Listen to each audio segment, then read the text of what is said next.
How you doing, sports fans? It's your main man, Earl the Grant. Special episode of Real Talk with the Sports Heads. We have our first interview with Derrick Martin. I don't know how many of you people are familiar with him, but the goal today is to get to know him a little bit better. I want to welcome you to the show. Thank you. We can start in this story many ways, but maybe can you tell people what you're doing right now for the folks who may not be real familiar with you? Yeah, man, I just introduced the world to Two Rings Ranch. It's a 40-acre ranch out in Bennett that I'm expanding to the youth. Youth is YUFF, Young Urban Farmers. Bring the kids in from the inner city, show them a little bit about the rural community, as well as the sports as well. Just trying to stay in there with the community. We'll be doing the sports fest this year, the 7th annual, come June 7th and 8th. So that should be a great event to look forward to. And other than that, just gearing up for the next season. Okay, if you could, can you let the people know out here what is it you do professionally? What's your profession in life? How do you, provide for yourself and your family? For those who don't know you. Oh man, I'm going to my 9th year in the NFL, man. I'm going in there with the Chicago Bears this year, and should be a good year. We got a good team coming back, and we should bounce back well. You're 9 years deep into the league. Congratulations on that. You're definitely have veteran status or whatnot. So if we want to step back in the time machine, so to speak, and let's try to see how this thing all got started. When was the first time you felt like that football would be something that you could possibly change your life with? And when is the moment that you really decided to dedicate yourself to that 100%? Oh, man. I love the game for a long time, really. I've been playing now for about 22 years. So to really go back to where it first started, it's probably the Falcons, man, Park Hill Falcons out in Denver, Colorado. Early day, just start running laps with the kids, man, and my mom ended up coming back to the park and like, what's going on? Coach was like, man, he want to play football, and then it took off from there. I probably decided when I really wanted to do this and make it real. When I left college, man, I left college early, and I said, man, either somebody's going to take me or I'm going to have to come back to school. So I ended up getting drafted by the Baltimore Ravens, and I've been playing ever since. Right now, as far as the NFL, a lot of the the general hype and hoopla is about the scouting combine and, teams, who are they going to pick, players trying to position themselves. You left as a junior, as an underclassman. That's Andrew Luck. They told him he was going to be the number one pick if he left as a junior. He still came back to be a senior. So what drove you to, say, hey, I don't need another year of college. I'm prepared. I'm prepared for this process, and not just making tackles and making plays, but the responsibility that you have of being an employee and being a professional, and kind of realizing that, hey, you really only get one shot to get your foot in the door. What lets you know that you were prepared for that, especially coming from a smaller school and a smaller conference like Wyoming? It's not like you were at some of the pro factories where say at LSU. LSU generally, a starter, 1 or 2 year starter in their system is generally going to be a first or second round, maybe third round pick. He's got it. He's got it pretty good as far as what he doesn't have to prove. At the combine, his numbers, his 40-yard dash time. A guy coming from a small school, what did you feel like you had to prove to go into the combine? Well, man, they say all the work's on tape. So, man, I try to submit some good film, out throughout those 2 years, 3 years I played, and I put some good film together. At the combine, man, it's all about running fast, They say you gotta do all these other drills and things of that sort, man, but it's about running fast. And you go to the combine, run fast, you'll get drafted. I thought I should leave early, man. I was tops in the conference, man. I was playing against some of the best competition, playing against some of the best receivers in our league, in our conference, and doing pretty well. So that's when I knew it was time for me to head on out. Not sure if I was really ready for the NFL. You know, you can't really gauge that until you get there. But when I got there, man, I knew I was in the right place. So, what was your 40-yard dash time? Because that's really what, I mean, the general public, that's really the first thing they think of when they think, what'd you clock down? I came in at 4.42 at the combine in Indy, and then at my pro day I ran a 4.29. Those is all hand times though, you know. So it was great, man. You run fast, you get drafted. You know, that's how it works. You know, especially in the secondary, and coming out of small school, you run fast, you get drafted. You got good film. That's why you put you at the combine. So you kind of kicked the door in. I mean, the 4.29. I don't know what you people know about sports, but you know, hand clock, electronic clock, you're probably fast when when it's all said and done. You're 9 years into the game now. You kicked in the door with your speed. So every year you got young guys coming into the league. You know, they may have benched more than what you did at the combine, or they may have outperformed you in another drill. So you got younger guys coming in every year. What is it that allows you to keep your job and keep a foot up on these young guys? You know, who they're fresh and they're excited and they're out of college and they're gonna make a name for themselves. But what is it that kind of allows you to keep your edge? I don't want you to give away all your secrets, but Yeah, man, it's just preparation, man. Preparation is key. You know, the way you prepare your body for that next season, it's a long haul. So you gotta make sure your body's ready for it, your mind's ready for it, and you gotta come in out there and perform. People go out there, and can do a lot of practice, but it's about performing on the field when it's game time, and that's where most people lose their step, lose their grasp, is not really getting the job done. You know what I'm saying? So man, I've been able to stick around, playing these special teams, which is a very integral part of the game, and that's been keeping me around, being able to get to the ball and making plays in that aspect. for people who've played the game of football, if you've ever played special teams on any level, special teams is where guys have the biggest opportunity to really pick up speed and gain momentum. It's physical. It's physical. It's I don't know if people know the type of things that are involved, but for those who do or they don't, it's not something that's easy on your body either. You know what I mean? And when people tune in and watch the NFL, they see these giants, the Megatrons, 6'4", 6'5" wide receivers. How tall are you? I'm about 5'11", 6 foot, depending on What kind of shoes I got on. So you're 6 feet. You got to compete out there. You got to compete out there. Yeah. Do you think that just your natural competitive nature? Do you think that helps you out? Day in and day out, mini camp, because there's so many guys that come in there and they have a chance to make the team, but at the end of the day, everybody can't make the team. Is anything about you, wanting to be at your best that you think also, helps you stay successful? Well, yeah, man, I'm a great competitor, and that shows, when I get to training camp and things of that sort. And that's why I've been able to stick around so long, because I compete so well when it's game time. Like you said, the young guys come in every year, man. Every year a new batch comes in, and it's only 53 spots on the roster. So you got to go out there and battle, compete every day, compete to play, compete to stay, as Mel Tucker would say, So you got to come out there, man, and be ready, because if you ain't, man, they'll get rid of you and they'll find somebody else who can do the job. So, if we take this back to your college days, when you played college ball out there at Wyoming and Laramie, yeah, where did you grow up at? As childhood, teenage, where'd you grow up at?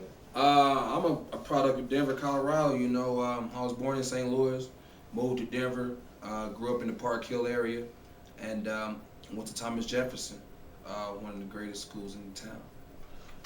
What was, when you moved from out here in Denver, and you're 17, 18 years old, you're going out to a place that had you ever lived out there in Wyoming or anything? Like, do you have any family out there that you would go visit or anything like that? Nah, man, it was actually like a culture shock of some sort, um, but it was a great experience for me, and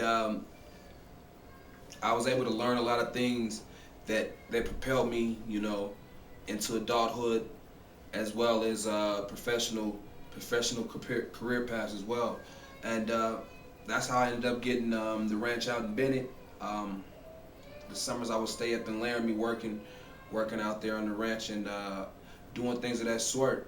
It broadened my horizons on things that we needed to do to get back to the earth, and that's how I got the ranch out there, and now I'm trying to turn that into something big. One thing that I feel as a an observer of football, things they to complete on and off the field, and guys want to go into the NFL and they want to be the greatest player, or just remember.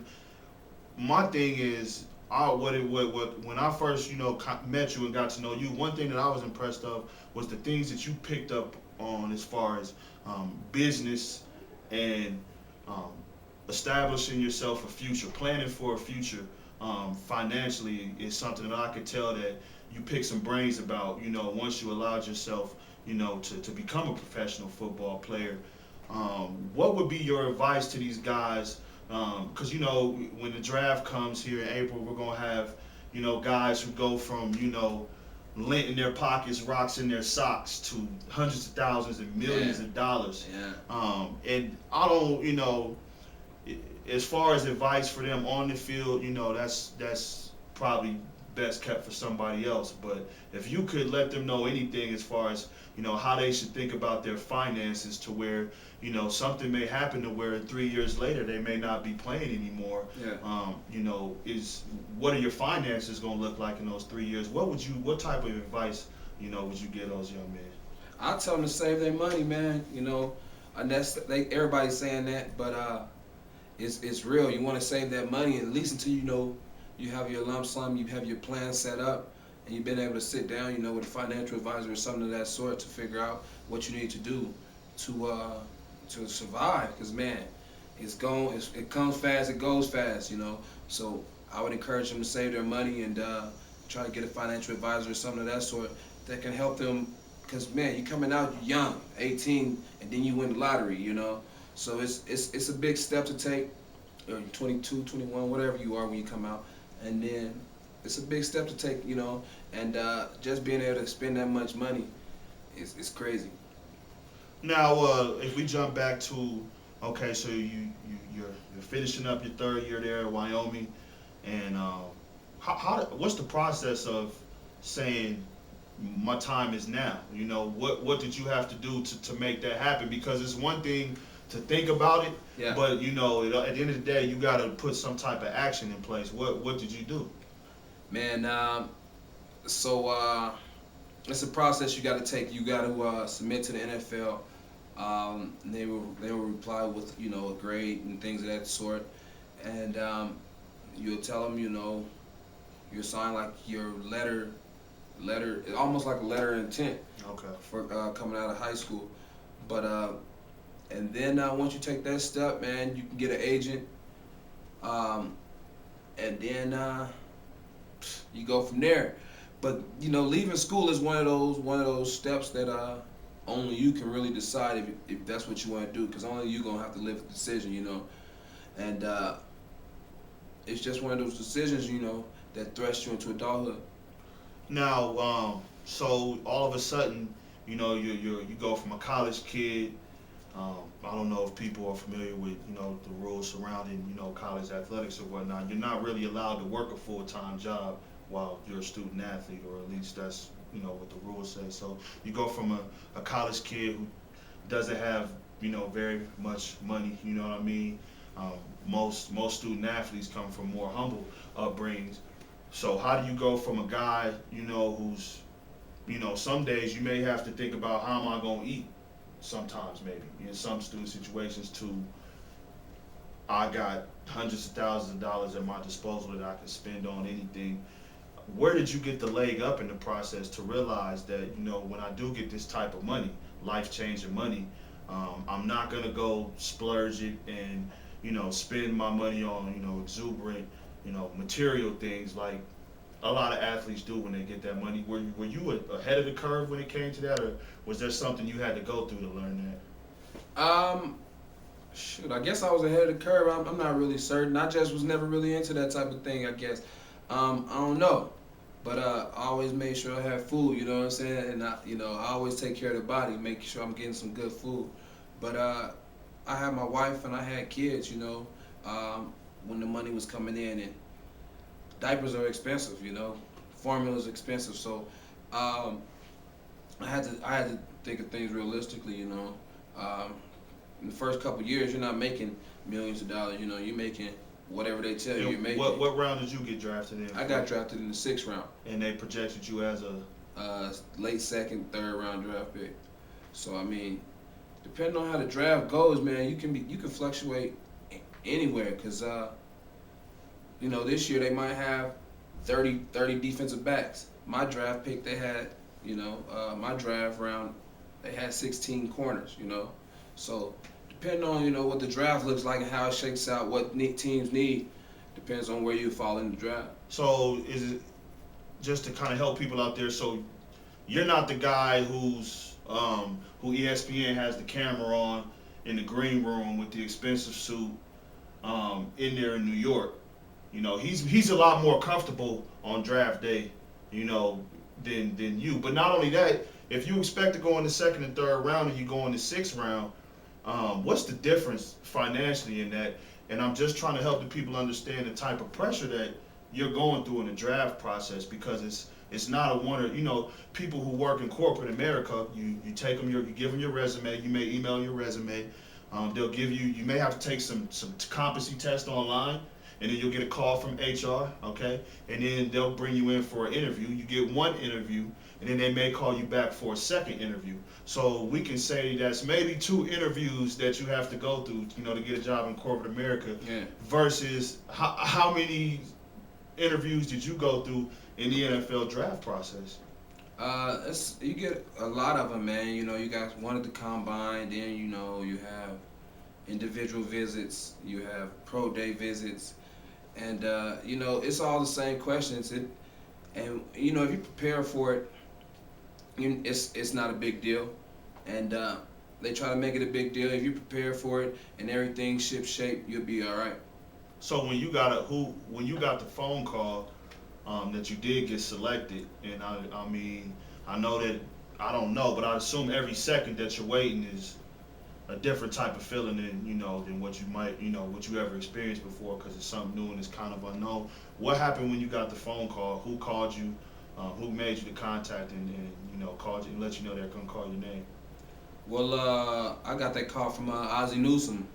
He's the GM in Baltimore. They gave me that call and asked me if I was ready to be a Raven, man. And it was great. It was a great call. We had Brian Billick out there. I was able to talk to him as well. And then they always say don't count your chickens till they hatch. You got to wait till your name's actually called on the draft board. I didn't know that. I've heard crazy stories of people saying they're going to get picked here and then they end up getting picked 3 rounds later, and so you just got to make sure everything's going good. It's a great experience though, man. Like you said, you go from sitting on that couch to jumping on that couch in seconds. So it's a great experience. So let's talk about your family life real quick. Just how many basics. How many kids do you have, and how does it feel to know that you're in a position to not only financially take care of your kids, but to be there for your kids and to be a positive influence and a role model for your kids, because in our generation a lot of us came up in split parent households. You know what I mean? A lot of us didn't have both of our parents at the same time. So some of us we don't know our mom or we don't know our dad. You know what I mean? So a lot of guys, a lot of players, they get this money, they get the fame, they get the attention, and they seem to drift towards other things. What keeps you grounded to be there for your family? Man, it's a real world, man. It's a real life. You can't, I came up in a single parent household, so me personally, I'm trying to be the father that I wanted to have, and me and my partners, are all in the same boat. We're looking out for our kids and things of that sort, and trying to make sure they have things that we didn't have, be able to go places that we didn't get to go. So it's not just me, but it's everybody I grew up with, really, you know what I'm saying, that's trying to give back and do right for their kids. If you just want to, let the people know different, some stuff to look out for as far as the things that you're doing, outside of football, the things that you're doing for the community. Yeah, definitely. I thought you would never ask, man. Hey, so we got Two Rings Ranch. Okay, now see, I got a text from D. And he's like, I'm gonna be at Two Rings Ranch, and I'm thinking to myself, okay, what am I supposed to do with that? I don't know what Two Rings Ranch is. I don't know where it is. What's going on out there? What are you doing out there? So, man, Two Rings Ranch is a sports and agricultural ranch, which is a venue for the camps and things that I already do. And what I'm looking to do is get a field out there, start having the Little League Super Bowl games and things of that sort, as well as showing kids how to live from the earth by growing their own food, being able to build their own homes, earth homes, 90% dirt, 10% concrete. Tower gardens, being able to grow these right in their backyards, raising chickens right in their backyards, and things of that sort. We have we have grow tubs, which are waist high hot tubs, raised high gardens made out of hot tubs. And the reason we made them out of hot tubs because people were throwing the hot tubs into the dumps, leaking cobalt into the water table for years. Fiberglass never dissipates, So we figured out a concept of what we can do with them, and so we'll have these grow tubs out in the Denver metro area, man, this spring. That's gonna be a big launch for us, and we're gonna do that now. So be on the lookout for the grow tubs. That'll be through the youth group, the Young Urban Farmers Foundation. Do you have a contact number? Yeah, you can go to youth.org, yuff.org, or tworingsranch.com. That's TWO ringsranch.com. All the information's on there. The foundation, the Derrick Foundation, will be having its 7th annual Sports Fest this year, June 7th and 8th. We're looking for something to do that Friday night. What's the Sports Fest going to include? What's that going to entail? The Sports Fest includes sports camp, kids camp, football, and cheer, grades K through 8 at Thomas Jefferson High School. That has started about 8 o'clock in the morning. And then we'll go from 8 to about 2 o'clock with that, teaching the kids all the fundamentals of the football as well as cheer. Let them get out there, free camp. We'll have food and drinks. You get a free T-shirt, things of that sort. That afternoon, we'll be at the ranch. We're gonna have a real pig roast right in the ground. They're gonna dig the hole, do the whole banana leaf thing they do, man. We're gonna have that. Polynesian dancers, fireworks, hula dancers. It should be a great time. We're going to cap the weekend off with a 8 o'clock tee off. It's going to be a great time. Golf tournament? Golf tournament, man. Get out there, swing the clubs for the charity, raise some funds that way. That should be great. We're going to have that at Arrowhead out there near the mountains. Very picturesque golf course, man. Encourage you to come out there with the radio heads. I'll be out there, man. I'm good, man. I'm going to be out there. I'll be ready. Me, Phil, and Tiger, we're getting our games ready now. The Masters is coming up, so we're gearing up. So by the time June comes, I'll be in pitch perfect shape. Okay, well that means I'm gonna have to get my golf clubs out of my brother's trunk. They're still in my brother's trunk. I'm gonna get them out my brother's trunk, man. I'm gonna have to come out there and see what type of score I can post. If there's one or maybe two people, because it sounds like it's been I mean, it's been quite the grind for you. You know, well over a 10-year grind for you. Who's been that one person, you know, that's kind of helped you, you know, hold it all together? And Man.